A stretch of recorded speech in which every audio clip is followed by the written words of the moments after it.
For years, this was always considered the worst Rocksteady Arkham game. Could have fooled me. I have 150 hours in this one. And just like everyone else, I really enjoyed the other ones too as they came out. Each and every one getting better than the last. But I guess the series was just tired to people, or a mix of nostalgia just made them not want to enjoy Knight. But with Gotham Knights' so-so reception, now people are finally appreciating Knight for how good it really is. So leave it to one of its biggest fans to show the game some love. And a bit of lore, this is actually the first game I wanted to cover way back when, so how about that? But first, this is combat overview. In this series I go over the general controls, to the game's main mechanic or mechanics, who or what we use those tools on, and then seeing how it all comes together. A bit more in depth, but that's what we do. Arkham's combat is very straightforward and fun, because it gets you in the mix of things and it's just satisfying to play. But it gets tossed around as this description for other games' combat just as often as it's like DMC. Very broad and misused kind of thing. So, Arkham Knight's combat is a rhythm-based beat 'em up that incentivizes timed inputs to deal more damage, exponentially increase the speed of the game, and build up your combo meter to let you toss out any one of your many uses it has for the immediate situation as you're scanning the room to figure out who to prioritize next, before they make things a little more hectic. Alright, the pure basics.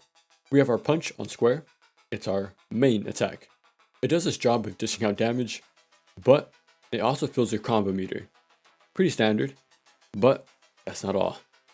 So if you time your next punch as the last one connects, you do a critical strike. Does more damage, speeds up the game a bit after each successful crit, and will add +3 to your combo instead of the regular +1 if you tend to mash or just don't want to time it.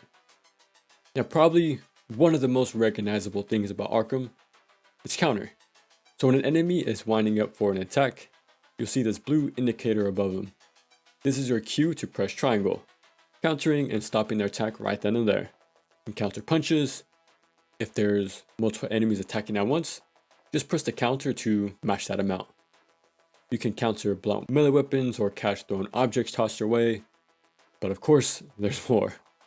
So if you wait a bit till the last moment before they hit you, and press the left thumbstick towards the attacking enemy while countering, kind of a similar parry setup like Rising Revengeance, right? You're doing an even more powerful version called a throw counter, sending them flying, acting as some crowd control too. This has a lot more use compared to the basic counter where it'll slyly redirect them and keeps them nearby to attack you in a moment's notice. So you can mash counter, but if you want to take it a step forward and actually time things and get rewarded for it, well, here you go. A nice thing to know, this counter does cancel whatever animation you're doing. So if you react to an attack and want to counter it, that'll take priority and make sure that happens instead. And again, there's more. Now you'll see this yellow indicator instead of the common blue one. What this means is a bladed weapon is coming your way. Trying to just counter this just like anything else, you'll find out you're just gonna take that hit. And that's because when it comes to bladed attacks, you actually gotta time your counters in a specific way. Kind of the ongoing theme, right? Having more timing, skill-based interactions back to back. But alright, what you gotta do instead is hold away, opposite of that enemy, and then time your counters to those swings. And doing this successfully will automatically take down the enemy out the fight. Lastly, there's red indicators too, and these you can't counter at all, so best to just dodge out the way. And to dodge, just double tap X, get you out of risky enemy groupings, and if you're close to an enemy you can dodge towards and leap over them, which interrupts their current attack. You'll be fully invulnerable, and acts as a great reposition option that won't send you too far away from the action. On circle, you'll swing your cape in front of you. This swoosh will interrupt and stun enemies, and we can do a few things from here. So stun enemies can be followed up with a flurry attack just by mashing square. It singles out that enemy, allowing you to do a good amount of damage. And this is an extremely good way to build up your combo meter, and fast. Second, you can also jump on top of a stunned enemy to knock him down for a second. And lastly, you can press circle 3 times to do a little combo that end with flooring them as well. Now our HUD. Top left, that is your health, and the 2 segmented bars to the right of it is your armors. The top one takes damage when you're hit by melee attacks, and the bottom is damaged specifically by guns. And when either one of these is emptied, then you'll take direct hit to your main health. Below this, we get to see your combo and its meter it fills. So everything you land adds to it, even counters. And once it reaches F5 combo, you'll have a full meter to spend however you want. And it's best to use it as soon as you get it, because it can be used to instantly take down a single enemy by pressing triangle and circle, or to disarm and break weapons in one swoop with square and triangle, or toss out souped up versions of your gadgets, basically doing an EX version of them.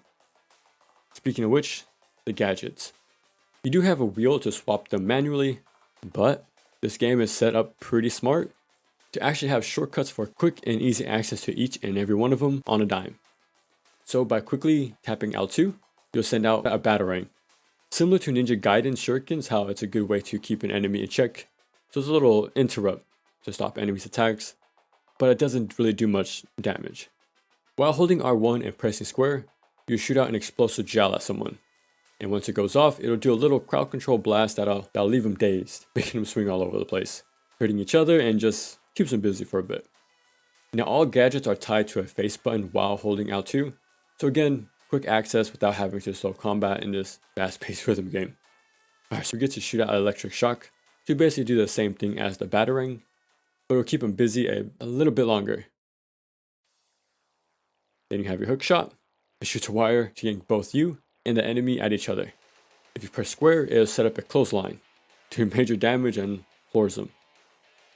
Or you can press circle and then square to fling them up, and then do a kick follow-up to do some crowd control. And lastly, the ice grenade by double tapping R2. Great way to keep an enemy stuck and out of the fight for a good while. When it comes to enemies you're going to be fighting, you got your standard jobber to slowly approach. They'll like to mix it up by rushing you, going in for a tackle. You can just jump over them, sending them flying into a wall, or toss a single batarang to stop them in the tracks. Then we got ones who will carry blunt weapons like bats or 2x4s. They have more range to look out for and deal more damage, but you can stun them with your cape, which lets you disarm them with square and X, and you can take that weapon for yourself, which again has more range and does more damage, and bypasses any electrified enemies. You can also hookshot them as well to make them drop it, or you can use your meter to instantly break it so no one can use it. Got some with blades. Like I mentioned earlier, you can't just counter them like everyone else.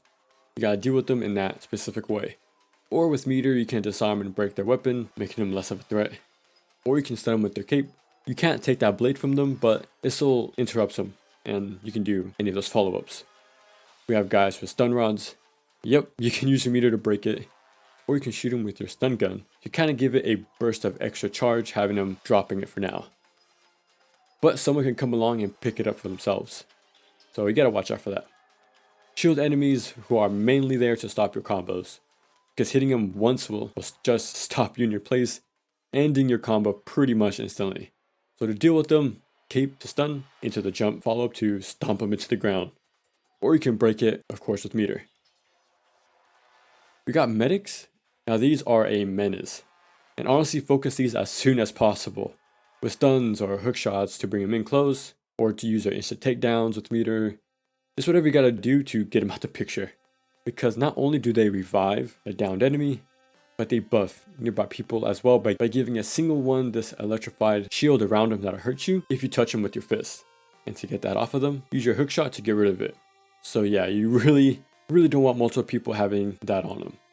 Then there's brutes. You gotta stun them first with the cape to actually land flurry punches on them, because if not, you'll just pounce right off of them. But you can toss an ice grenade at them to keep them still and out of the fight. And yeah, a solid group of enemies who attack you differently. It can be approached in a few different ways, with skilled crowd control and dodges, or with meter you built up, or with your gadgets for some situational uses. Pretty good. And that's Batman Arkham Knight. It starts slow, but once you get your momentum going, the combat becomes lightning fast. And being able to keep up and maintain the speed you created for yourself is where the higher level plays start. Really letting you see the free flow combat shine as you zoom from enemy to enemy, going between offense and defense in a moment's notice, using a mixture of punches, stuns, multiple gadgets, and non-lethal takedowns. So I think you know why I prefer this one the most in the entire franchise. It has a lot more going on, letting the game becoming more faster and hectic crowd control heavy game, having you jungle varied enemies while mastering your timed inputs, basically getting more challenging the better you get. And just because it has straightforward inputs and doesn't have intricate combos, it doesn't automatically make its combat not involved or uninteresting to play. Like they even went as far as to add an OTG grab to make sure you won't lose your combo if you were too good at crowd control. There's stuff here, I'm telling you. Plus, it has the same growth you get from playing Guitar Hero or Tetris. It starts out slow, and as you get better and better, the game just gets better and better. Plus the multiple characters to play as, with their own kit to master. Batgirl is honestly my favorite from the bunch. Azrael's pretty damn good too. And then add tag team finishers, having you take someone out while swapping to another character mid-fight. There's a pretty fun scoring system you can master as another layer to dig into. Now, as great as the combat is, I know the Batmobile was divisive at the end of the day, but I liked it. It felt super smooth to control.